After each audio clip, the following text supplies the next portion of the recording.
Dear students, welcome to our Plus 2 Business Studies class. Today we are going to discuss the important area, focus area from the chapter Directing. Plus 2 Business Studies Directing എന്ന ചാപ്റ്ററിൽ focus ചെയ്യേണ്ട ഏരിയകളാണ് നമ്മൾ discuss ചെയ്യുന്നത്. ഏറ്റവും പ്രധാനപ്പെട്ട കാര്യങ്ങൾ മാത്രം വളരെ ഷോർട്ടായിട്ടാണ് ഡിസ്കസ് ചെയ്യാൻ പോകുന്നത് കേട്ടോ.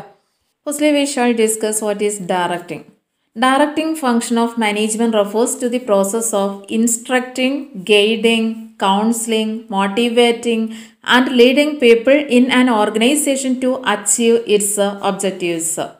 അതായത് ഒരു സ്ഥാപനത്തിന് അതിൻ്റെ ലക്ഷ്യങ്ങൾ നേടുന്നതിന് വേണ്ടിയിട്ട് അവിടുത്തെ ജീവനക്കാർക്ക് നിർദ്ദേശങ്ങളും മാർഗനിർദ്ദേശങ്ങളും ഉപദേശങ്ങളും ഒക്കെ നൽകുകയും അവരെ പ്രചോദിപ്പിക്കുകയും അവരെ നയിക്കുകയും ചെയ്യുന്ന ഒരു മാനേജീരിയൽ ജോലിയാണ് ഡയറക്റ്റിംഗ്, അതായത് നിർദ്ദേശിക്കൽ എന്ന് പറയുന്നത്. It acts as a link between the management functions, that is the planning, organizing, staffing and the controlling functions. അതായത് മാനേജ്മെൻറ്റ് ഫങ്ഷൻസ് ആയിട്ടുള്ള ആസൂത്രണം, അതുപോലെ സംഘടിപ്പിക്കൽ, സ്റ്റാഫിങ്, ഇത്തരത്തിലുള്ള പ്രവർത്തനങ്ങളെയും ആ നിയന്ത്രണ പ്രവർത്തനങ്ങളെയും ഒക്കെ തമ്മിൽ, കൺട്രോളിങ്ങിനൊക്കെ തമ്മിൽ ഇണക്കുന്ന ഒരു കണ്ണിയാണ്, ഒരു ലിങ്കാണ് എന്തെന്ന് പറയുന്നത് ഈ ഡയറക്റ്റിംഗ്. അപ്പോൾ നിങ്ങൾ ചോദിക്കുമ്പോൾ ഇതും കൂടെ അതിൽ ഉൾപ്പെടുത്തുക. ഇനി ഫോക്കസ് ഏരിയയിലുള്ള പ്രധാനമായിട്ടും നമ്മളോട് പറഞ്ഞിട്ടുള്ളത് എലമെൻറ്റ്സ് ഓഫ് ഡയറക്റ്റിംഗ്, ഡയറക്റ്റിങ്ങിൻ്റെ ഘടകങ്ങൾ പഠിക്കാനാണ് പറഞ്ഞിട്ടുള്ളത്. അപ്പോൾ ഡയറക്റ്റിങ്ങിൻ്റെ ഘടകങ്ങൾ ഇത് എന്തായാലും എക്സാമിന് ചോദിക്കുകയും ചെയ്യും. 4 ഘടകങ്ങളാണുള്ളത്. ഒന്ന് സൂപ്പർവിഷൻ, മേൽനോട്ടം, മോട്ടിവേഷൻ, പ്രചോദനം, ലീഡർഷിപ്പ്, നേതൃത്വം, കമ്മ്യൂണിക്കേഷൻ, ആശയവിനിമയം. ഈ 4 ഘടകങ്ങളാണ് ഒരു ഡയറക്റ്റിങ്ങിൽ വരുന്നത്. ഇനി അത് ഓരോന്നും ഡീറ്റെയിൽ ആയിട്ട് പഠിക്കേണ്ടതുണ്ട്. അപ്പോൾ ഫസ്റ്റ് നമുക്ക് സൂപ്പർവിഷൻ എന്താണെന്ന് നോക്കാം. Supervision refers to the direct and immediate guidance and control of subordinates in performance of their task. കീഴ് ജീവനക്കാരെ അവരുടെ ജോലി നിർവഹിക്കുന്നതിന് അവരെ നേരിട്ട് നയിക്കുകയും നിയന്ത്രിക്കുകയും ചെയ്യുന്നതാണ് സൂപ്പർവിഷൻ, മേൽനോട്ടം എന്ന് പറയുന്നത്. ഈ മേൽനോട്ടം എന്ന പദത്തെ നമുക്ക് 2 രീതിയിൽ മനസ്സിലാക്കി വെക്കാം. The term supervision can be understood in 2 ways. First one as an element of directing, ഡയറക്റ്റിങ്ങിൻ്റെ ഒരു ഘടകം എന്ന നിലയ്ക്കും, മറ്റൊന്ന് as a function performed by supervisors in the organisation. ഓർഗനൈസേഷനിലെ സൂപ്പർവൈസേഴ്സ് നിർവഹിക്കുന്ന അല്ലെങ്കിൽ അവർ നിറവേറ്റുന്ന ഒരു പ്രവൃത്തി എന്ന നിലയ്ക്കും നമുക്കതിനെ മനസ്സിലാക്കി വെക്കാനായിട്ട് പറ്റും. അപ്പോൾ ഇനി നമുക്കതിൽ ഇനി അറിഞ്ഞു വെക്കേണ്ടത് എന്തൊക്കെയാണ് ഒരു സൂപ്പർവൈസറുടെ റോള് എന്നുള്ളതാണ്. The importance or role or functions of supervisor അല്ലെങ്കിൽ സൂപ്പർവിഷൻ, സൂപ്പർവൈസറിൻ്റെ പ്രാധാന്യം എന്താണ്, അല്ലെങ്കിൽ ഒരു സൂപ്പർവൈസറുടെ റോള് എന്തൊക്കെയാണെന്നുള്ളതാണ്. അതാണ് നെക്സ്റ്റ് പറയുന്നത്. First role is the supervisor maintains day to day contact with the workers. He acts as a guide, friend and philosopher to the workers. അതായത് സൂപ്പർവൈസർ എന്ന് പറയുന്നത് തൊഴിലാളികളുമായി നിരന്തരം ബന്ധം പുലർത്തുന്ന ഒരാളാണ്. അദ്ദേഹം തൊഴിലാളികളുടെ ആരാണ്? ഒരു മാർഗ നിർദ്ദേശകനാണ്, സുഹൃത്താണ്, തത്വചിന്തകനാണ്. ഈ നിലയിലൊക്കെ പ്രവർത്തിക്കുന്ന ആളാണ് ആര്? സൂപ്പർവൈസർ. അപ്പോൾ ഒരു റോൾ എന്ന് പറഞ്ഞു കഴിഞ്ഞാൽ നിരന്തരം ബന്ധം പുലർത്തുന്നു, maintenance day to day contact. ഇനി രണ്ടാമത്തെ റോള്, രണ്ടാമത്തെ പ്രാധാന്യം എന്ന് പറഞ്ഞു കഴിഞ്ഞാൽ supervisor acts as a link between workers and the management. തൊഴിലാളികൾക്കും മാനേജ്മെൻറ്റിനും ഇടയിലുള്ള ഒരു കണ്ണിയായിട്ടും ഈ സൂപ്പർവൈസർ പ്രവർത്തിക്കുന്നുണ്ട്. മൂന്നാമത്തെ റോൾ എന്ന് പറയുന്നത് മെയിൻ്റെയിൻസ് ഗ്രൂപ്പ് യൂണിറ്റി, ഗ്രൂപ്പ് ഐക്യം നിലനിർത്തുന്നു. Supervisor maintaining harmony among workers, he maintains group unity. അതായത് തൊഴിലാളികൾക്കിടയിലുള്ള തർക്കങ്ങളൊക്കെ പറഞ്ഞു തീർക്കുകയും അവരെ തമ്മിൽ യോജിപ്പിച്ച് കൊണ്ടുപോവുകയൊക്കെ ചെയ്യുന്നുണ്ട് ആര്? സൂപ്പർവൈസർ. അപ്പോൾ സൂപ്പർവൈസറുടെ ഒരു റോളാണ് അല്ലെങ്കിൽ സൂപ്പർവിഷൻ്റെ പ്രാധാന്യമാണ് ഗ്രൂപ്പ് യൂണിറ്റി മെയിൻറ്റെയിൻ ചെയ്യുക എന്നുള്ളത്, അതായത് ഗ്രൂപ്പ് ഐക്യം നിലനിർത്തുക എന്നുള്ളത്. ഇനി നെക്സ്റ്റ് റോൾ എന്താണെന്ന് നോക്കാം. Next, the supervisor ensures performance of work. അതായത് ജോലിയുടെ നിർവഹണം ഉറപ്പുവരുത്തുന്നു. അതായത് ഏറ്റെടുത്ത ഉത്തരവാദിത്തങ്ങൾ തൊഴിലാളികൾ ചെയ്യുന്നുണ്ടോ, തൊഴിലാളികൾ അത് ഫലപ്രദമായിട്ടാണോ ചെയ്യുന്നത്, അല്ലെങ്കിൽ അത് ചെയ്യാൻ വേണ്ടിയിട്ട് അവരെ പ്രചോദിപ്പിക്കുക, ഇത്തരം ഡ്യൂട്ടീസ് ഒക്കെ ചെയ്യുന്ന supervisor provides good on the job training to workers. Thus a skilled supervisor can build an efficient team of workers. അത് ഓൺ ദി ജോബ് പരിശീലനം നൽകുന്നു. അതായത് സൂപ്പർവൈസർ ജോലിക്കാർക്ക് ജോലി സ്ഥലത്ത് വെച്ച് തന്നെയുള്ള ആവശ്യമായ പരിശീലനങ്ങൾ നൽകുന്നു. ഇനി നെക്സ്റ്റ് ഇമ്പോർട്ടൻസ് അല്ലെങ്കിൽ സൂപ്പർവൈസറുടെ അടുത്ത റോൾ എന്ന് പറയുന്നത് the supervisor influencers workers. A supervisor with leadership abilities can boost the morale of workers. അതായത് ജോലിക്കാരെ സ്വാധീനിക്കുന്നു. ഇൻഫ്ലുവൻസ് വർക്കേഴ്സ്, അതായത് നേതൃത്വ പാഠമുള്ള വിദഗ്ധനായ ഒരു സൂപ്പർവൈസർക്ക് ജോലിക്കാരുടെ ധൈര്യം, അതായത് അവരുടെ ധൈര്യം ശക്തിപ്പെടുത്താൻ ആർക്ക് കഴിയും? ഒരു സൂപ്പർവൈസർക്ക് കഴിയും. അങ്ങനെ സൂപ്പർവൈസർക്ക് ജോലിക്കാരെ സ്വാധീനിക്കാൻ സാധിക്കുന്നു. ഇത് ലാസ്റ്റ് റോളാണ് സൂപ്പർവൈസറുടെ, അല്ലെങ്കിൽ ലാസ്റ്റ് ഇമ്പോർട്ടൻസ് ആണ് പ്രൊവൈഡ്സ് ഫീഡ്ബാക്ക്, അതായത് ഫീഡ്ബാക്ക് നൽകുന്നു. അപ്പോൾ ഡയറക്റ്റിങ്ങിൻ്റെ ഒരു എലമെൻറ്റ് ഡിസ്കസ് ചെയ്ത് കഴിഞ്ഞ് സൂപ്പർവിഷൻ. ഇനി നെക്സ്റ്റ് എലമെൻ്റ് ആണ് മോട്ടിവേഷൻ, പ്രചോദനം. മോട്ടിവേഷൻ എന്ന് പറഞ്ഞു കഴിഞ്ഞാൽ motivation means incitement or inducement to act or move. അതായത് കൂടുതൽ നന്നായി പ്രവൃത്തി ചെയ്യാനുള്ള താല്പര്യം ഉണ്ടാക്കുന്നതിനെയാണ് നമ്മൾ പ്രചോദനം എന്ന് പറയുന്നത്. That is it means a process of stimulating people to action to accomplish desired goals. ആഗ്രഹിക്കുന്ന ലക്ഷ്യങ്ങൾ നേടാൻ ആളുകളെ ഉത്സാഹിപ്പിച്ച് പണിയെടുപ്പിക്കുന്ന പ്രക്രിയയാണ് നമ്മൾ എന്തെന്ന് പറയുന്നത്? പ്രചോദനം അല്ലെങ്കിൽ പ്രചോദിപ്പിക്കൽ, മോട്ടിവേഷൻ എന്ന് പറയുന്നത്. മോട്ടിവേഷൻ പറയുമ്പോൾ രണ്ട് കാര്യങ്ങൾ നമ്മൾ അറിഞ്ഞിരിക്കേണ്ടതിൻ്റെ, ഒന്ന് മോട്ടീവ് എന്താണെന്നുള്ളതും മറ്റൊന്ന് മോട്ടിവേറ്റേഴ്സ് എന്താണെന്നുള്ളതും. മോട്ടീവ് എന്ന് പറഞ്ഞു കഴിഞ്ഞാൽ പ്രചോദന ശക്തി അല്ലെങ്കിൽ പ്രചോദന ഘടകം. മോട്ടിവേറ്റേഴ്സ് എന്ന് പറഞ്ഞാൽ പ്രചോദിപ്പിക്കുന്ന സംഗതികൾ.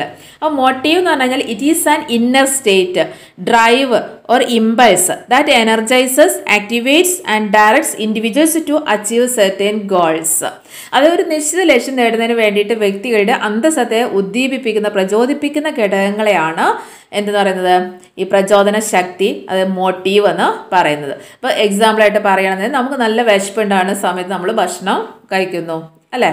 അപ്പോൾ അതുപോലെ തന്നെ ഭക്ഷണം അത് അവിടെ നമുക്ക് പ്രേരക ശക്തിയായിട്ട് വരുന്നത് എന്താണ്? നമ്മളെ വിശപ്പാണ്. അതേപോലെ നമുക്ക് ദാഹം വരുമ്പോൾ നമ്മൾ എന്ത് ചെയ്യുന്നു? വെള്ളം കുടിക്കുന്നു. അതുപോലെ നമുക്ക് അംഗീകാരം കിട്ടണം എന്നുള്ളത്, ഇതൊക്കെയാണ് അതിന് എക്സാമ്പിളായിട്ട് വരുന്നത്. അപ്പോൾ മോട്ടീവ്സിന് example hunger, thirst, recognition, need, affiliation et cetera. ഇനി മോട്ടിവേറ്റേഴ്സ്, പ്രചോദക ശക്തികൾ, പ്രചോദിപ്പിക്കുന്ന സംഗതികൾ എന്തൊക്കെയാണെന്നുള്ളതാണ്. മോട്ടിവേറ്റേഴ്സ് എന്താണെന്നാണ് പറയുന്നത്? The technique used to motivate people in the organisation is called motivator. ഒരു സ്ഥാപനത്തിലെ വ്യക്തികളെ പ്രചോദിപ്പിക്കുന്നതിന് വേണ്ടി ഉപയോഗിക്കുന്ന ടെക്നിക്കിനെയാണ് നമ്മൾ പ്രേരക സംഗതികൾ എന്ന് പറയുന്നത്. അത്തരത്തിലുള്ള ടെക്നിക്കുകളാണ് സാലറി കൊടുക്കുക, അതിൽ ബോണസ് കൊടുക്കുക, സ്ഥാനക്കയറ്റം കൊടുക്കുക, പ്രൊമോഷൻ കൊടുക്കുക, പ്രശംസിക്കുക, അംഗീകരിക്കുക, ഇതിനൊക്കെയാണ് നമ്മൾ മോട്ടിവേറ്റേഴ്സ് എന്ന് പറയുന്നത്, പ്രചോദിപ്പിക്കുന്ന സംഗതികൾ എന്ന് പറയുന്നത്. അപ്പോൾ മോട്ടിവേറ്റേഴ്സിന് എക്സാമ്പിളാണ് ബെറ്റർ പേ, അതായത് സാലറി കൊടുക്കുക, bonus, promotion, recognition, prize etcetera. ഇനി മോട്ടിവേഷൻ്റെ ഫീച്ചേഴ്സ് എന്തൊക്കെയെന്ന് നോക്കാം. ഫീച്ചേഴ്സ് ഓഫ് മോട്ടിവേഷൻ, അതായത് പ്രചോദനത്തിൻ്റെ സവിശേഷതകൾ. ഒരു ഫീച്ചർ നമുക്കറിയാം, motivation is an internal feeling. പ്രചോദനം ഒരു ആന്തരിക വികാരമാണ്. രണ്ടാമത് നമുക്ക് പറയാം, motivation influences employees behaviour resulting in achieving their goals. അതായത് പ്രചോദനം ജോലിക്കാരുടെ പെരുമാറ്റത്തെ സ്വാധീനിച്ച് ലക്ഷ്യം നേടിയെടുക്കുന്നതിന് കൊണ്ട് ചെന്നെത്തിക്കുന്ന ഒരു പ്രോസസ്സാണ് മോട്ടിവേഷൻ. മൂന്നാമത്തെ ഫീച്ചർ നമുക്കറിയാം, motivation can be either positive or negative. പ്രചോദനം എന്ന് പറയുന്നത് പോസിറ്റീവ് ആകാം അല്ലെങ്കിൽ അത് നെഗറ്റീവ് ആവാം. പോസിറ്റീവ് മോട്ടിവേഷനും ഉണ്ട്, അതുപോലെ നെഗറ്റീവ് മോട്ടിവേഷനും ഉണ്ട്. മറ്റൊരു സവിശേഷത എന്ന് പറഞ്ഞാൽ motivation is A complex process. പ്രചോദനം ഒരു സങ്കീർണ പ്രക്രിയയാണ്. ഇത്രയാണ് മോട്ടിവേഷൻ്റെ സവിശേഷതകൾ. ഇനി അതിനേക്കാൾ പ്രധാനപ്പെട്ട ഏരിയ എന്ന് പറഞ്ഞു കഴിഞ്ഞാൽ മോട്ടിവേഷൻ്റെ ഇമ്പോർട്ടൻസ് എന്തൊക്കെയാണെന്നുള്ളതാണ് നമ്മൾ പഠിച്ചു വെക്കേണ്ടത്. മോട്ടിവേഷൻ്റെ പ്രാധാന്യം എന്തൊക്കെയാണെന്ന് നോക്കാം. മോട്ടിവേഷൻ്റെ പ്രാധാന്യം എന്ന് പറഞ്ഞു കഴിഞ്ഞാൽ പ്രചോദനം എന്നുള്ളതിൻ്റെ പ്രാധാന്യം എത്രത്തോളമാണ്, എന്തിനാണ് ഈ മോട്ടിവേഷൻ പ്രയോഗിക്കുന്നത്, പ്രചോദിപ്പിക്കുന്നത് എന്തിനാണ് എന്നുള്ളതാണ്. അപ്പോൾ ഒരു ഇമ്പോർട്ടൻസ് എന്ന് പറഞ്ഞാൽ it improves the performance of employees, അല്ലെങ്കിൽ motivation helps to improve the performance of employees as well as the organisation. അതായത് തൊഴിലാളികളുടെയും അതുപോലെ തന്നെ സ്ഥാപനത്തിൻ്റെയും ഒക്കെ പ്രകടനം മെച്ചപ്പെടുത്താൻ ഈ പ്രചോദനം സഹായിക്കുന്നുണ്ട്. അതായത് ബെറ്റർ സാലറി കൊടുത്തിട്ടായാലും പ്രമോഷൻ കൊടുത്തിട്ടാണെന്നുണ്ടെങ്കിലും ഒക്കെ ഈ രൂപത്തിലൊക്കെ പ്രചോദനം നൽകുന്നത് സ്ഥാപനത്തിൻ്റെ പ്രവർത്തനങ്ങൾ മെച്ചപ്പെടുത്താൻ സഹായിക്കുന്നു. രണ്ടാമത്തെ ഇമ്പോർട്ടൻസ് എന്ന് പറഞ്ഞാൽ it helps to change to positive attitudes. Instead of negative attitudes, employees pursue a positive attitude when there is effective motivation. അത് നല്ലൊരു മോട്ടിവേഷൻ ഉണ്ടെന്നുണ്ടെങ്കിൽ ഈ അത്തരത്തിലുള്ള ഒരു മോട്ടിവേഷനിലെ പ്രചോദനത്തിൻ്റെ ഫലമായിട്ട് നെഗറ്റീവ് സമീപനങ്ങൾ ഒഴിവാക്കിയിട്ട് തൊഴിലാളികൾക്കിടയിൽ എന്ത് ചെയ്യാൻ പറ്റും? ഒരു പോസിറ്റീവ് ആറ്റിറ്റ്യൂഡ് ഉണ്ടാക്കാനായിട്ട് പറ്റും. ഇനി നെക്സ്റ്റ് ഇമ്പോർട്ടൻസ് ആണ് motivation reduces employee turnover. അതായത് ജോലിയിൽ നിന്നും തൊഴിലാളികൾ ഒഴിഞ്ഞു പോകുന്നത് ഒഴിവാക്കാൻ പറ്റും. അവർക്ക് ആവശ്യമായ പ്രൊമോഷനൊക്കെ കൊടുത്തു കഴിഞ്ഞാൽ ആരെങ്കിലും ജോലിയിൽ നിന്ന് ഒഴിഞ്ഞു പോവോ? ഇല്ല. അപ്പോൾ motivation helps to reduces employee turnover. അതായത് ജോലിയിൽ നിന്നുള്ള കൊഴിഞ്ഞു പോക്ക് കുറയ്ക്കുന്നതിന് മോട്ടിവേഷൻ സഹായിക്കുന്നുണ്ട്. ഇനി മോട്ടിവേഷൻ്റെ മറ്റൊരു ഇമ്പോർട്ടൻസ് ആണ് it helps to reduces absenteeism. അതായത് ജോലിക്കാരൊക്കെ ഹാജരാകാതിരിക്കുന്നത് കുറയ്ക്കാനായിട്ട് പറ്റും. അതായത് നല്ല മോട്ടിവേഷൻ കൊടുക്കുകയാണെന്നുണ്ടെങ്കിൽ, അതായത് നല്ല എല്ലാ ദിവസവും പ്രസൻ്റ് ആണെന്നുണ്ടെങ്കിൽ നല്ല സാലറി തരും അല്ലെങ്കിൽ പ്രൊമോഷൻ തരും എന്നുള്ള മോട്ടിവേഷനൊക്കെ കൊടുത്തു കഴിഞ്ഞാൽ അവിടെ എല്ലാവരും എല്ലാ ദിവസവും എന്തായിരിക്കും? പ്രസൻ്റ് ആയിരിക്കും. ഇനി മറ്റൊരു ഇമ്പോർട്ടൻസ് ആണ് it helps to overcome resistance to change. മാറ്റങ്ങളോടുള്ള എതിർപ്പ് അതിജീവിക്കാൻ സഹായിക്കുന്നു. അതായത് മാനേജ്മെൻറ്റിൻ്റെ ഭാഗത്തു നിന്ന് എന്ത് തീരുമാനങ്ങൾ ഉണ്ടെന്നുണ്ടെങ്കിലും അതിനൊക്കെ തൊഴിലാളികൾക്ക് നല്ല മോട്ടിവേഷൻ കൊടുക്കുകയാണെന്നുണ്ടെങ്കിൽ അതിനൊക്കെ അവർ പോസിറ്റീവായിട്ട് എടുക്കുകയുള്ളൂ. അതിനെക്കുറിച്ച് നെഗറ്റീവായിട്ട് ചിന്തിക്കുന്നത് ഒഴിവാക്കാനായിട്ട് പറ്റും. അപ്പോൾ ഇത്രയാണ് മോട്ടിവേഷൻ കൊണ്ടുള്ള പ്രാധാന്യം എന്ന് പറയുന്നത്. ഇനി മോട്ടിവേഷൻ പഠിക്കുമ്പോൾ അതിൽ ഏറ്റവും മോസ്റ്റ് ഇമ്പോർട്ടൻ്റ് എന്ന് വേണമെങ്കിൽ നമുക്ക് പറയാം Abraham Maslow's need hierarchy theory of motivation. Abraham മാസ്ലോയുടെ പ്രചോദനത്തിൻ്റെ സിദ്ധാന്തം അതിനെക്കുറിച്ചിട്ട്, അതായത് പ്രചോദനത്തിൻ്റെ മാസ്ലോയുടെ ആവശ്യ ശ്രേണി സിദ്ധാന്തം, Abraham Maslow's need hierarchy theory. അപ്പോൾ അത് പഠിക്കുമ്പോൾ നമ്മൾ അതിൻ്റെ ഒരു ഡയഗ്രാം വരച്ചുകൊണ്ട് തന്നെ ചെയ്ത് കഴിഞ്ഞാൽ എക്സാമിന് നല്ല മാർക്ക് നിങ്ങൾക്ക് സ്കോർ ചെയ്യാൻ പറ്റും. അപ്പോൾ എന്താണ് എബ്രഹാം മാസ്ലോയുടെ ഈ നീഡ് ഹൈറാർക്കി തിയറിയിൽ പറയുന്നത് നോക്കാം. എബ്രഹാം മാസ്ലോയുടെ അഭിപ്രായ പ്രകാരം 5 നീഡ്സ് ആണ്, 5 തരത്തിൽപ്പെട്ട നീഡ്സ് ആണ്. According to Abraham Maslow there are 5 kinds of needs. 5 തരത്തിൽപ്പെട്ട നീഡ്സ് ആണുള്ളത്. അതിൽ ഫസ്റ്റ് നീഡാണ് ഏറ്റവും ഫസ്റ്റ് ആയിട്ടുള്ളതാണ് ഫിസിയോളജിക്കൽ നീഡ്സ്. സെക്കൻഡാണ് ഫിസിയോളജിക്കൽ നീഡ്സ് കഴിഞ്ഞാൽ അടുത്ത് നമ്മുടെ ആവശ്യം വരുന്നത് പറഞ്ഞാൽ സേഫ്റ്റി നീഡ്സ് ആണ്. പിന്നെ വരുന്നതാണ് belongingness, affiliation or social needs, then esteem needs, ലാസ്റ്റിലാണ് self actualisation needs. Physiological needs എന്ന് പറഞ്ഞാൽ അടിസ്ഥാന ശാരീരിക ആവശ്യങ്ങൾ. രണ്ടാമത് വരുന്ന നമ്മുടെ ആവശ്യം എന്ന് പറഞ്ഞാൽ സുരക്ഷിതത്വമാണ്, സുരക്ഷിതത്വ ആവശ്യങ്ങൾ. മൂന്നാമത് വരുന്നതാണ് സാമൂഹ്യ ആവശ്യങ്ങൾ. പിന്നെ വരുന്നതാണ് അഭിമാന ആവശ്യങ്ങൾ, എസ്റ്റീം നീഡ്സ്. ലാസ്റ്റിൽ നമുക്ക് വരുന്നതാണ് സ്വന്തം സാക്ഷാത്കാരത്തിനുള്ള ആവശ്യങ്ങൾ. ഇങ്ങനെ 5 ആവശ്യങ്ങളുണ്ട് മോട്ടിവേഷൻ്റെ ഭാഗമായിട്ട് എന്നുള്ളതാണ് എബ്രഹാം മാസ്ലോ പറയുന്നത്. അപ്പോൾ ഈ ഫിസിയോളജിക്കൽ നീഡ്സ് എന്നുള്ളതിൽ എന്തൊക്കെയാണ് വരിക നോക്കാം. ഫിസിയോളജിക്കൽ നീഡ്സ് അതായത് അടിസ്ഥാന ശാരീരിക ആവശ്യങ്ങൾ എന്ന് പറഞ്ഞു കഴിഞ്ഞാൽ നമ്മുടെ ബേസിക് നീഡ്സ് ആണ്. ഒരു വ്യക്തിയുടെ ബേസിക് നീഡ്സ് ആണ് physiological needs. Need for food, ഭക്ഷണം, അതുപോലെ നീഡ് ഫോർ ക്ലോത്തിങ്, വസ്ത്രം, ഷെൽട്ടർ, പാർപ്പിടം, സ്ലീപ്പ്, ഉറക്കം, ഇങ്ങനെയുള്ള ആവശ്യങ്ങളാണ് ഒരു മനുഷ്യൻ്റെ ബേസിക് നീഡ്സ് എന്ന് പറയുന്നത്. അതിനാണ് നമ്മൾ ഫിസിയോളജിക്കൽ നീഡ്സ് എന്ന് പറയുന്നത്. ഇനി അതുപോലെ ഒരു സ്ഥാപനമാണെന്നുണ്ടെങ്കിൽ സ്ഥാപനമായിട്ട് കണക്ട് ചെയ്ത് പറയുകയാണെന്നുണ്ടെങ്കിൽ ബേസിക് സാലറി, അത് അടിസ്ഥാന ശമ്പളം, അതാണ് അവരുടെ നീഡ്സ്, ഫസ്റ്റ് പ്രൈമറി നീഡ്സ് എന്ന് പറയുന്നത്. ഇനി രണ്ടാമത്തെ നീഡാണ് സേഫ്റ്റി ഓർ സെക്യൂരിറ്റി നീഡ്സ്, അതായത് സുരക്ഷിതത്വ ആവശ്യങ്ങൾ. അപ്പോൾ നമുക്ക് ക്ലോത്തും പാർപ്പിടം മാത്രം പോരാ, നമുക്ക് അതിജീവിക്കാനുള്ള കാര്യങ്ങൾ കൂടെ വേണം, നമുക്ക് സുരക്ഷിതത്വം വേണം അല്ലേ. അപ്പോൾ ഒരു എംപ്ലോയർക്ക് സുരക്ഷിതത്വം എന്ന് പറഞ്ഞു കഴിഞ്ഞാൽ അവർക്ക് പെൻഷൻ വേണ്ടി വരും, അതുപോലെ ഇൻഷുറൻസ് വേണം, ഗ്രാറ്റുവിറ്റി വേണം, അവരുടെ വരുമാനത്തിന് ഒരു സ്ഥിരത വേണം, അവരുടെ ജോബിൽ ഒരു സുരക്ഷിതത്വം വേണം. ഇതിനൊക്കെയാണ് നമ്മൾ സെക്യൂരിറ്റി നീഡ്സ് എന്ന് പറയുന്നത്. And employer can satisfy these needs of employees by offering job security, stability of income, pension, gratuity, group insurance etcetera. അപ്പോൾ ഇത്തരം സുരക്ഷിതത്വങ്ങളും കൂടിയും ഉണ്ടായിരിക്കണം. അതായത് ജോലി സുരക്ഷ, സുസ്ഥിര വരുമാനം, പെൻഷന്, ഗ്രൂപ്പ് ഇൻഷുറൻസ്, ഇത്തരം കാര്യങ്ങളൊക്കെ ചെയ്യുന്നതിലൂടെയും അവരുടെ ആവശ്യങ്ങൾ എന്ത് ചെയ്യും, സാറ്റിസ്ഫൈ ചെയ്യും. അപ്പോൾ രണ്ടാമത്തെ നീഡ്സ് ആണ് സെക്യൂരിറ്റി നീഡ്സ്.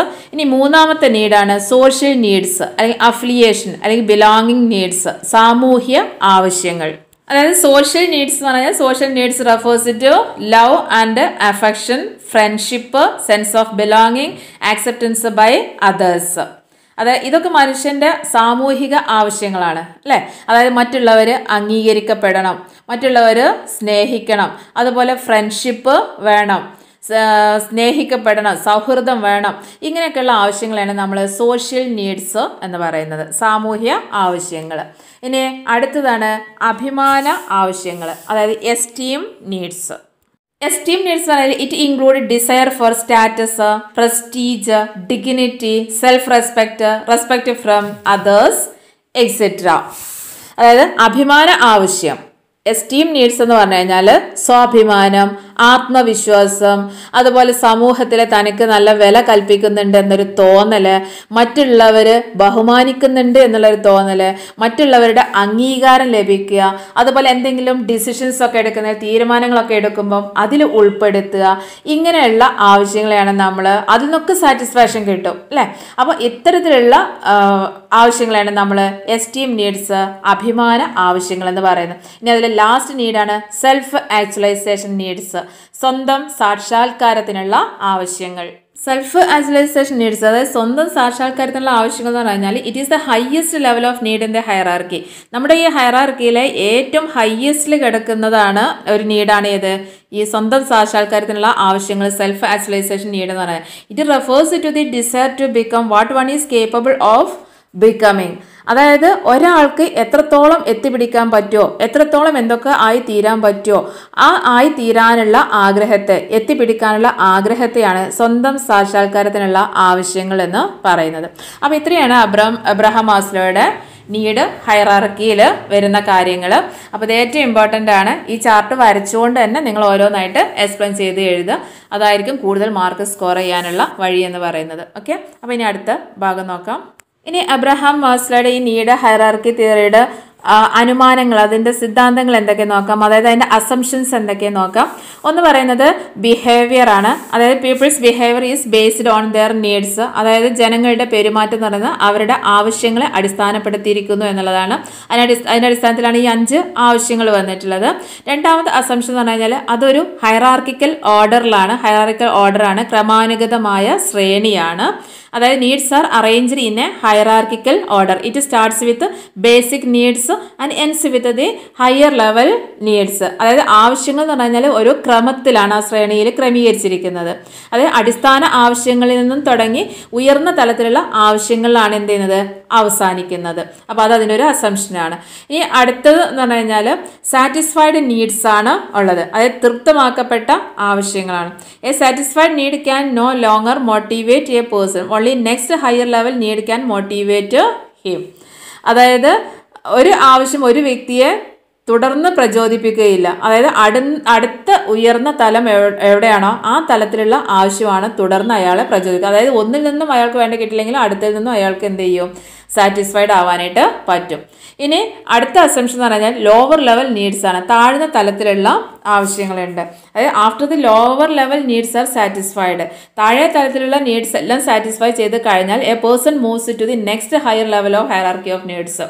അതായത് ഫിസിയോളജിക്കൽ നീഡ്സ് കഴിഞ്ഞാൽ അടുത്ത നീഡ് എന്താണ്, സെക്യൂരിറ്റി നീഡ്സ് വേണമെന്നുള്ളതാണ്. അടുത്ത നീഡ്സ് എന്താണ്, സോഷ്യൽ നീഡ്സ് ആണ്. അങ്ങനെ ഓരോ താഴെ തലത്തിലുള്ള ഓരോ നീഡ്സ് സാറ്റിസ്ഫൈ ചെയ്ത് കഴിഞ്ഞാൽ തൊട്ടടുത്ത ഉയർന്ന തലത്തിലുള്ള ആവശ്യങ്ങൾക്ക് നേരെയാണ് ഒരാൾ നീങ്ങുന്നത്. അപ്പോൾ ഇതാണ് അബ്രഹാം മാസ്ലോയുടെ നീഡ് ഹൈറാർക്കി തിയറിയുടെ പിന്നിലുള്ള അസംഷൻസ്, അനുമാനങ്ങൾ എന്ന് പറയുന്നത്. അപ്പോൾ ഡയറക്റ്റിങ്ങിൻ്റെ 2 എലമെൻറ്റ് നമ്മൾ പറഞ്ഞു കഴിഞ്ഞു, സൂപ്പർവിഷനും മോട്ടിവേഷനും. നെക്സ്റ്റ് ആണ് ലീഡർഷിപ്പ്, നേതൃത്വം. ലീഡർഷിപ്പ് എന്ന് പറഞ്ഞാൽ it is the process of influencing the behavior of people by making them strive voluntarily towards achievement of organizational goals. അതൊരു സ്ഥാപനത്തിൻ്റെ ലക്ഷ്യം നേടുന്നതിന് വേണ്ടിയിട്ട് സ്വമേധയാ പരിശ്രമിക്കുന്നതിന് ജോലിക്കാരുടെ പെരുമാറ്റത്തെ സ്വാധീനിക്കുന്ന ഒരു പ്രക്രിയയാണ് നേതൃത്വം എന്ന് പറയുന്നത്. അതിന് കൂൺസ് ആൻഡ് ഓഡോണൽ ഒരു ഡെഫിനേഷൻ കൊടുത്തിട്ടുണ്ട്. Leadership is the activity of a manager to induce subordinates to work with confidence and zeal. ആത്മവിശ്വാസത്തോടും ഒപ്പം ഉത്സാഹത്തോടു കൂടിയും പണിയെടുക്കുന്നതിന് കീഴ് ജീവനക്കാരെ പ്രേരിപ്പിക്കുന്നതിന് മാനേജർക്കുള്ള ശേഷിയാണ് നേതൃത്വം എന്ന് പറയുന്നത്. അപ്പോൾ ലീഡർഷിപ്പ് എന്ന് പറഞ്ഞു കഴിഞ്ഞാൽ ആത്മവിശ്വാസത്തോടെയും ഉത്സാഹത്തോടും കൂടിയിട്ട് പണിയെടുക്കുന്നതിന് കീഴ് ജീവനക്കാരെ പ്രേരിപ്പിക്കുന്ന ഒരു പ്രോസസ്സാണ്, അല്ലെങ്കിൽ ആ പ്രേരിപ്പിക്കാനുള്ള മാനേജറുടെ കഴിവിനെയാണ് നമ്മൾ ലീഡർഷിപ്പ്, നേതൃത്വം എന്ന് പറയുന്നത്. അപ്പോൾ അതിൽ നമ്മൾ പഠിക്കേണ്ട ചില കാര്യങ്ങളുണ്ട്, അറിഞ്ഞിരിക്കേണ്ടത്. ലീഡർ എന്ന് പറഞ്ഞാൽ ആരാണ്, ഒരു ഗുഡ് ലീഡറുടെ ക്വാളിറ്റീസ് എന്തൊക്കെയാണെന്നുള്ളതൊക്കെ അറിഞ്ഞിരിക്കണം. അപ്പോൾ ആരാണ് ലീഡർ നോക്കാം. A leader is a person who possesses various attributes of leadership is called a leader. അതായത് നേതൃത്വത്തിൻ്റെ പലതരത്തിലുള്ള ഗുണങ്ങളുള്ള, അതായത് ഒരു ലീഡർ ആണെന്നുണ്ടെങ്കിൽ ഒരുപാട് ക്വാളിറ്റീസ് ഉണ്ടായിരിക്കണം. അപ്പോൾ ആ ക്വാളിറ്റീസ് എല്ലാം അടങ്ങിയ നേതൃത്വത്തിൻ്റെ പലതരത്തിലുള്ള ഗുണങ്ങളുള്ള ഒരു വ്യക്തിയാണ് ലീഡർ, അതായത് നേതാവ് എന്ന് പറയുന്നത്. ഈ ഒരു ഗുഡ് ലീഡറുടെ ഗുണങ്ങൾ എന്തൊക്കെയാണ്, qualities of A good leader, നേതാവിൻ്റെ ഗുണങ്ങൾ എന്തൊക്കെയാണെന്ന് നോക്കാം. ഒരു ക്വാളിറ്റി എന്ന് പറഞ്ഞു കഴിഞ്ഞാൽ ഫിസിക്കൽ ഫീച്ചേഴ്സ് ഉണ്ടായിരിക്കണം, ഭൗതിക സവിശേഷതകൾ ഉണ്ടായിരിക്കണം. അതായത് A good leader should have features like height, weight and appearance. It determines the personality of an individual. ഒരു വ്യക്തിയുടെ വ്യക്തിത്വം നിശ്ചയിക്കുന്ന ക്വാളിറ്റീസ് ആയിട്ടുള്ള ഉയരം, തൂക്കം, ആരോഗ്യം, രൂപം, ഇതൊക്കെ ഉണ്ടായിരിക്കണം. ഇങ്ങനെയൊക്കെയുള്ള ഒരാൾക്ക് നല്ല രീതിയിൽ കഠിനമായിട്ട് ജോലി ചെയ്യാനും മറ്റുള്ളവരെ കൂടി കഠിനമായി ജോലി ചെയ്യിപ്പിക്കാനും പ്രേരിപ്പിക്കാനും ഒക്കെ കഴിയുള്ളൂ. A leader with good health and endurance can work hard. He inspires others also to work hard. ഇനി രണ്ടാമത്തെ ക്വാളിറ്റി എന്ന് പറഞ്ഞാൽ നോളേജ്, അറിവ് ഉണ്ടായിരിക്കണം. A good leader should have adequate knowledge of work and competence. അതായത് ഒരു നല്ല നേതാവിന് തൻ്റെ ജോലിയെ പറ്റി മതിയായിട്ടുള്ള അറിവ് ഉണ്ടായിരിക്കണം. ഇനി മൂന്നാമത്തെ ക്വാളിറ്റിയാണ് ഒരു ഗുഡ് ലീഡർക്ക് ഉണ്ടാവേണ്ടത്, ഇൻറ്റഗ്രിറ്റി, സത്യസന്ധത. A good leader should possess honesty and integrity. He should be a role model to others. ഒരു നല്ല ലീഡർ സത്യസന്ധതയുള്ള ആളും ആത്മാർത്ഥതയുള്ള ആളുമായിരിക്കണം. അയാൾ മറ്റുള്ള ആളുടെ ഒരു റോൾ മോഡൽ, മാതൃകയായിരിക്കണം മറ്റുള്ളവർക്ക് അയാളൊരു മാതൃകയായിരിക്കണം. ഇനി അടുത്ത ക്വാളിറ്റി എന്ന് പറഞ്ഞു കഴിഞ്ഞാൽ ഹി ഷുഡ് ബി ഇനീഷ്യേറ്റീവ്, മുൻകൈ എടുക്കുന്ന ആളായിരിക്കണം. എല്ലാ കാര്യങ്ങളും മുൻകൈ എടുക്കണം, പിന്നോട്ടടിക്കുന്ന ഒരാളാവാൻ പാടില്ല. A leader should have initiative and creative thinking. അതായത് നേതാവ് എന്ന് പറഞ്ഞു കഴിഞ്ഞാൽ ക്രിയേറ്റീവായിട്ട് ചിന്തിക്കുന്ന ആളായിരിക്കണം. എല്ലാ ആക്ടിവിറ്റീസിനും മുൻകൈ എടുക്കാൻ പ്രാപ്തിയുള്ള വ്യക്തിയും കൂടി ആയിരിക്കണം ഒരു നല്ല ലീഡർ. ഇനി അടുത്ത ക്വാളിറ്റിയാണ് കമ്മ്യൂണിക്കേഷൻ സ്കിൽ ഉണ്ടായിരിക്കണം, ആശയവിനിമയ പാഠവും ഉണ്ടായിരിക്കണം. അതായത് ഒരാൾ ഒരു കാര്യം പറഞ്ഞ് ഫലിപ്പിക്കാനും മനസ്സിലാക്കിക്കാനുള്ള ഒരു കഴിവ് ഉണ്ടായിരിക്കണം. A leader is supposed to be a good communicator. ഒരു നേതാവ് എന്ന് പറഞ്ഞാൽ ഒരു നല്ല ആശയവിനിമയ പാഠവും ഉള്ള ആളായിരിക്കണം. ഇനി നെക്സ്റ്റ് ക്വാളിറ്റിയാണ് മോട്ടിവേഷൻ സ്കില്ല്, അതായത് പ്രചോദിപ്പിക്കാനുള്ള കഴിവ്. A leader should be able to effectively motivate people. അതായത് ജനങ്ങളെ പ്രചോദിപ്പിക്കാനുള്ള, ഫലപ്രദമായ രീതിയിൽ പ്രചോദിപ്പിക്കാനുള്ള ഒരു കഴിവ് ഒരു നല്ല ലീഡർക്ക്. നെക്സ്റ്റ് ക്വാളിറ്റിയാണ് സെൽഫ് കോൺഫിഡൻസ്, ആത്മവിശ്വാസം. A good leader should have a high level of self confidence and will power. He should not lose confidence in times of difficult situations. അതായത് ഒരു ലീഡർക്ക് ഉയർന്ന തലത്തിലുള്ള ആത്മവിശ്വാസം, മനഃശക്തിയും മനക്കട്ടിയൊക്കെ ഉണ്ടായിരിക്കണം. അതായത് വിഷമഘട്ടങ്ങളിലൊക്കെ അയാളുടെ ആത്മവിശ്വാസം ചോർന്നു പോകാൻ പാടില്ല. അപ്പോൾ അത്രയും ആത്മവിശ്വാസം ഉണ്ടായിരിക്കണം. ഇനി നെക്സ്റ്റ് ക്വാളിറ്റിയാണ് ഡിസിസീവ്നെസ്, അതായത് ഉറച്ച തീരുമാനമെടുക്കാനുള്ള കഴിവ്. A leader should have sound judgement and decisiveness while managing the work. അതായത് ജോലിയുടെ നിർവഹണത്തിൽ ഒരു നേതാവിന് ആ ജോലിയെക്കുറിച്ച് ശരിയായ അഭിപ്രായവും അതിൽ ഉറച്ചു നിൽക്കാനുള്ള ഒരു കഴിവ്, ഒരു നിശ്ചയദാർഢ്യവും ഒക്കെ ഉണ്ടായിരിക്കണം.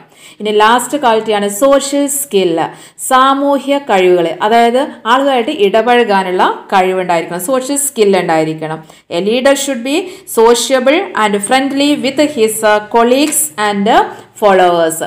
ഒരു ലീഡർ എന്ന് പറഞ്ഞാൽ സഹപ്രവർത്തകരോടും അവരുടെ കൊളീഗ്സിനോടും അനുയായികളോടും ഒക്കെ സൗഹാർദ്ദപൂർവ്വം ഇടപഴകാനുള്ള കഴിവുള്ള ആയിരിക്കണം ഒരു ഗുഡ് ലീഡർ. അപ്പോൾ ഇത്രയാണ് ലീഡറുടെ ക്വാളിറ്റീസ്. ഇത് നമുക്ക് ഫോക്കസ് ഏരിയയിൽ പറഞ്ഞതാണ്, ഒഴിവാക്കാതെ തന്നെ നിങ്ങൾ നിർബന്ധമായിട്ടും പഠിച്ചിരിക്കുക, പഠിക്കാൻ എളുപ്പമാണ്. ഇനി നെക്സ്റ്റ് നമ്മുടെ ഡയറക്ടറിൻ്റെ അടുത്തൊരു എലമെൻറ്റ് സൂപ്പർവിഷൻ നമ്മൾ പറഞ്ഞു, മോട്ടിവേഷൻ പറഞ്ഞു, ലീഡർഷിപ്പ് പറഞ്ഞു. ഇനി ലാസ്റ്റിൽ എലമെൻ്റാണ് കമ്മ്യൂണിക്കേഷൻ. കമ്മ്യൂണിക്കേഷനും നമുക്ക് പ്രത്യേകം ഫോക്കസ് ചെയ്യാൻ പറഞ്ഞിട്ട് കമ്മ്യൂണിക്കേഷൻ പ്രോസസ്സും അതുപോലെ കമ്മ്യൂണിക്കേഷൻ ബാരിയേഴ്സും. അപ്പോൾ ഫസ്റ്റ് നമുക്ക് എന്താണ് കമ്മ്യൂണിക്കേഷൻ എന്നും അതിൻ്റെ എലമെൻറ്റ്സ് എന്താ നോക്കാം. അപ്പോൾ കമ്മ്യൂണിക്കേഷൻ എന്താ നോക്കാം. Communication it is an element of directing function and is the process of exchange of ideas, views, facts, feelings, etc. between or among persons to create a common understanding. അതായത് പൊതുവായിട്ടുള്ള ഒരു ധാരണ ഉണ്ടാക്കുന്നതിന് വേണ്ടിയിട്ട് നമ്മുടെ കാഴ്ചപ്പാടുകൾ, വസ്തുതകൾ, ആശയങ്ങൾ, വികാരങ്ങൾ ഇവയൊക്കെ ആളുകൾക്കിടയിൽ വിനിമയം ചെയ്യുന്ന ഒരു പ്രക്രിയയാണ് കമ്മ്യൂണിക്കേഷൻ. ആശയവിനിമയം എന്ന് പറയുന്നത് നമ്മുടെ ഡയറക്റ്റിംഗ് ഫംഗ്ഷനിലെ പ്രവർത്തനത്തിലെ ഒരു ഘടകം കൂടിയാണ് എന്ത്, കമ്മ്യൂണിക്കേഷൻ. ഇനി ഈ കമ്മ്യൂണിക്കേഷൻ പ്രോസസ്സ് എങ്ങനെയാണ് നടക്കുന്നത് എന്ന് നോക്കാം. അതായത് ഒരു കമ്മ്യൂണിക്കേഷൻ പ്രോസസ്സിൽ എന്തൊക്കെ ഉണ്ടായിരിക്കണം, എന്തൊക്കെ ഘടകങ്ങൾ ഉണ്ടെങ്കിലാണ് ആ ഒരു കമ്മ്യൂണിക്കേഷൻ കംപ്ലീറ്റ് ആവുക, ആ കമ്മ്യൂണിക്കേഷൻ പ്രോസസ്സ് നടക്കുക. അപ്പോൾ അതിൽ ഫസ്റ്റ് ഒരു എലമെൻ്റ് ആണ് elements of communication process. Communication പ്രോസസ്സിലെ അതായത് ആശയവിനിമയ പ്രക്രിയയിലെ ഘടകങ്ങൾ എന്തൊക്കെയാണെന്നുള്ളതാണ് പറയുന്നത്. ഒന്ന്, സെൻഡർ. അതായത് കമ്മ്യൂണിക്കേഷൻ നടക്കണമെന്നുണ്ടെങ്കിൽ ഒരു മെസ്സേജ് അയക്കുന്ന ആളുണ്ടായിരിക്കണം അല്ലേ, സന്ദേശം അയക്കുന്നവൻ, sender. Sender is a person who conveys a message or an idea to another person called the receiver. The sender represents the source of communication. കമ്മ്യൂണിക്കേഷൻ്റെ ഉറവിടം എന്ന് പറയുന്നത് ആരാണ്, സോഴ്സ് എന്ന് പറയുന്നത് ആരാണ്, ഈ സെൻഡറാണ്. അപ്പോൾ റിസീവർ എന്ന് വിളിക്കപ്പെടുന്ന ഒരാൾ അവിടെ ഉണ്ടെങ്കിലേ സെൻഡർക്ക് മെസ്സേജ് എന്ത് ചെയ്യാൻ പറ്റുള്ളൂ, അയക്കാനായിട്ട് പറ്റുള്ളൂ അല്ലേ. മെസ്സേജ് അയക്കുമ്പോൾ അത് സ്വീകരിക്കുന്ന ഒരു വ്യക്തി ഉണ്ടായിരിക്കണം. അപ്പോൾ സ്വീകർത്താവ് എന്ന് വിളിക്കപ്പെടുന്ന മറ്റൊരു വ്യക്തിക്ക് ഒരു സന്ദേശം അല്ലെങ്കിൽ ഒരു ആശയം അയക്കുന്ന വ്യക്തിയാണ് സെൻഡർ അല്ലെങ്കിൽ സന്ദേശകൻ എന്ന് പറയുന്നത്. ഇനി രണ്ടാമത് അവിടെ വേണ്ട ഘടകം എന്താണ്, അയക്കാൻ ആൾ ഉണ്ടായാൽ പോരാ, അയക്കാൻ മെസ്സേജ് വേണം. അപ്പോൾ രണ്ടാമത്തെ എലമെൻ്റാണ് മെസ്സേജ്, സന്ദേശം. അപ്പോൾ it is the subject matter of communication. നമ്മൾ എന്താണോ കമ്മ്യൂണിക്കേറ്റ് ചെയ്യുന്നത് അതിലെ സബ്ജക്റ്റ് മാറ്ററാണ്, അതിൽ വിഷയമാണ് എന്ന് പറയുന്നത് ഈ സന്ദേശം എന്ന് പറയുന്നത്. The subject may be in the form of facts, information, ideas, opinion, feelings, suggestions, order etcetera intended to be communicated. എന്താണ് നമ്മൾ ആശയവിനിമയം നടത്താൻ ഉദ്ദേശിക്കുന്നത്, അത് ആശയങ്ങളാവാം, വിവരങ്ങളാവാം, അഭിപ്രായങ്ങളാവാം, ഫീലിങ്സ് ആവാം, വസ്തുതകളാവാം, എന്തും ആവാം. അപ്പോൾ അതിനെയാണ് നമ്മൾ എന്തെന്ന് പറയുന്നത്, മെസ്സേജ് എന്ന് പറയുന്നത്. ഇനി മൂന്നാമത്തെ ഒരു എലമെൻ്റ് എന്ന് പറഞ്ഞു കഴിഞ്ഞാൽ എൻകോഡിങ്, സംജ്ഞാപനം. അതായത് സംജ്ഞാപനം എന്ന് പറഞ്ഞു കഴിഞ്ഞാൽ എൻകോഡിംഗ് എന്ന് പറഞ്ഞാൽ it is the process of converting the message into communication symbols such as words, pictures, gestures etcetera. അതായത് മെസ്സേജിനെ വേർഡുകളായിട്ട്, വാക്കുകളായിട്ട്, ചിത്രങ്ങളായിട്ട്, ആംഗ്യങ്ങളായിട്ട് ഒക്കെ അത്തരത്തിലുള്ള ഒരു ആശയവിനിമയ പ്രതിരൂപങ്ങളാക്കി മാറ്റുന്ന പ്രക്രിയയാണ് എൻകോഡിംഗ് എന്ന് പറയുന്നത്. ഇനി അടുത്തൊരു എലമെൻ്റാണ് അവിടെ ഉണ്ടായിരിക്കുന്നതാണ്. അപ്പോൾ സെൻഡർ വേണം, മെസ്സേജ് വേണം, എൻകോഡിംഗ് നടക്കണം. ഇനി അടുത്തതാണ് ഒരു മീഡിയ ഉണ്ടായിരിക്കണം അല്ലെങ്കിൽ ഒരു ചാനൽ ഉണ്ടായിരിക്കണം. മാധ്യമം അല്ലെങ്കിൽ channel, media or channel. It is the medium or path through which the encoded message is transmitted to the receiver. ആർക്കാണോ മെസ്സേജ് അയക്കുന്നത് ആ സ്വീകർത്താവിലേക്ക് സന്ദേശകനിൽ നിന്നും എത്തണമെന്നുണ്ടെങ്കിൽ അവിടെ ഒരു മാധ്യമം ഉണ്ടായിരിക്കണം. അപ്പോൾ അത് എത്തിക്കാൻ ഉപയോഗിക്കുന്ന മാർഗത്തിനാണ് നമ്മൾ ചാനൽ അല്ലെങ്കിൽ മാധ്യമം എന്ന് പറയുന്നത്. അവിടെ ഉപയോഗിക്കുന്ന മാധ്യമം എന്ന് പറയുന്നത് അത് കോൺവെർസേഷൻ, സംഭാഷണമാവാം, ടെലിഫോൺ ആവാം, ലെറ്റർ ആവാം, റേഡിയോ ആവാം, ടെലിവിഷൻ ആവാം, ഏതും ആവാം. അപ്പോൾ അതിനെയാണ് നമ്മൾ ചാനൽ എന്ന് പറയുന്നത്. അപ്പോൾ ചാനൽ ഉണ്ടായിരിക്കണം. ഇനി അടുത്തൊരു എലമെൻ്റ് എന്ന് പറഞ്ഞു കഴിഞ്ഞാൽ ഡീകോഡിംഗ് നടക്കണം. അതായത് വിവരസങ്കേതനം നടക്കണം. ഡീകോഡിംഗ് എന്ന് പറഞ്ഞു കഴിഞ്ഞാൽ it is the process of converting encoded symbols of the sender. അതായത് സന്ദേശകനിൽ നിന്നും ലഭിച്ച വ്യത്യസ്ത ഭാഷയിലുള്ള കാര്യങ്ങളെ റിസീവർ സാധാരണ ഭാഷയിലേക്ക് വിവർത്തനം ചെയ്യുന്നതിനെയാണ് ഡീകോഡിംഗ് എന്ന് പറയുന്നത് കേട്ടോ. ഡീകോഡിംഗ് മലയാളത്തിൽ ഇതിനൊക്കെ അതിൻ്റെ ഒരു മലയാളം കുറച്ച് വിസങ്കേതനം എന്നൊക്കെയാണ്. അവിടെ എഴുതാൻ പ്രയാസം നിങ്ങൾക്ക് ഡീകോഡിംഗ് എന്ന് എഴുതാം, എൻകോഡിംഗ് എന്നൊക്കെ മലയാളത്തിൽ എഴുതാം, അതിനൊന്നും കുഴപ്പമില്ല കേട്ടോ. അപ്പോൾ ഡീകോഡിംഗ് എന്ന് പറഞ്ഞു കഴിഞ്ഞാൽ സന്ദേശകനിൽ നിന്നും ലഭിച്ച വ്യത്യസ്ത ഭാഷയിലുള്ള കാര്യങ്ങളെ സ്വീകർത്താവ് സാധാരണ ഭാഷയിലേക്ക് വിവർത്തനം ചെയ്യുന്നതിനെയാണ് ഡീകോഡിംഗ് എന്ന് പറയുന്നത്. ഇനി അടുത്ത ഉണ്ടായിരിക്കേണ്ട ഒരു എലമെൻ്റ് എന്ന് പറഞ്ഞു കഴിഞ്ഞാൽ അവിടെ ഒരു റിസീവർ ഉണ്ടായിരിക്കണം, സ്വീകർത്താവ് ഉണ്ടായിരിക്കണം. സ്വീകർത്താവ് എന്ന് പറഞ്ഞു കഴിഞ്ഞാൽ അപ്പോൾ ആരാണ്, the person who receives the message of the sender is called the receiver. അതായത് മെസ്സേജ് സെൻഡർ അയച്ച മെസ്സേജ് സ്വീകരിക്കുന്ന ആളാണ് റിസീവർ. ഇനി ലാസ്റ്റ് അവിടെ ഉണ്ടായിരിക്കുന്നത് ഒരു ഫീഡ്ബാക്ക് ഉണ്ടായിരിക്കണം, പ്രതികരണം ഉണ്ടായിരിക്കണം. അതായത് പ്രതികരണം എന്ന് പറഞ്ഞു കഴിഞ്ഞാൽ it is the response from the receiver. അത് ഫീഡ്ബാക്ക് എന്ന് പറഞ്ഞു കഴിഞ്ഞാൽ ആ അയച്ച മെസ്സേജ് അവിടെ കിട്ടി എന്നുള്ള ഒരു പ്രതികരണം റിസീവറിൽ നിന്നും ഉണ്ടായിരിക്കണം. അതിനെയാണ് നമ്മൾ എന്താ പറയുന്നത്, ഫീഡ്ബാക്ക് എന്ന് പറയുന്നത്. It includes all those actions of the receiver stating that he has received and understood the message of the sender. അതായത് സന്ദേശകൻ സെൻഡർ അയച്ച മെസ്സേജ് അയാൾക്ക് കിട്ടിയെന്നും അത് അയാൾക്ക് മനസ്സിലായി എന്നും എന്നുള്ള ഒരു പ്രതികരണം, അതിനെയാണ് നമ്മൾ ഫീഡ്ബാക്ക് എന്ന് പറയുന്നത്. അപ്പോൾ ഇതാണ് കമ്മ്യൂണിക്കേഷൻ്റെ എലമെൻറ്റ്സ്. അപ്പോൾ കമ്മ്യൂണിക്കേഷൻ എന്താണെന്നും പഠിക്കാം, അതിൻ്റെ എലമെൻറ്റ്സും പഠിച്ചു വെക്കാം. ഓക്കെ, അപ്പോൾ ഇത്രയും കാര്യങ്ങൾ മനസ്സിലായിട്ടുണ്ടെന്ന് പ്രതീക്ഷിക്കുകയാണ്. ഇനി ഇതിൻ്റെ ബാക്കി കുറച്ച് ഭാഗങ്ങളും കൂടെ ഉണ്ട്. അതായത് കമ്മ്യൂണിക്കേഷൻ ബാരിയേഴ്സും അതുപോലെ കൺട്രോളിംഗ് എന്ന് പറയുന്ന ഒരു ചാപ്റ്ററും, അത് ചെറിയൊരു ചാപ്റ്ററാണ്. ഈ രണ്ട് കാര്യങ്ങളും കൂടെ ഉൾപ്പെടുത്തിയിട്ടുള്ള വീഡിയോ നെക്സ്റ്റ് ട്യൂസ്ഡേയിൽ അപ്ലോഡ് ചെയ്യുന്നതായിരിക്കും കേട്ടോ. അതായത് കമ്മ്യൂണിക്കേഷൻ ബാരിയേഴ്സും പിന്നെ കൺട്രോളിംഗ് എന്ന് പറയുന്ന ചാപ്റ്ററും ഷോർട്ടാക്കിയിട്ട് അപ്ലോഡ് ചെയ്യുന്നതായിരിക്കും. അപ്പോൾ ഇതുവരെ പറഞ്ഞതിൽ എന്തെങ്കിലും ഡൗട്ട്സ് ഉണ്ടെന്നുണ്ടെങ്കിൽ നിങ്ങൾക്ക് ചോദിക്കാവുന്നേ ഉള്ളൂ, തീർച്ചയായിട്ടും ക്ലിയർ ചെയ്തു തരും. Okay, thank you.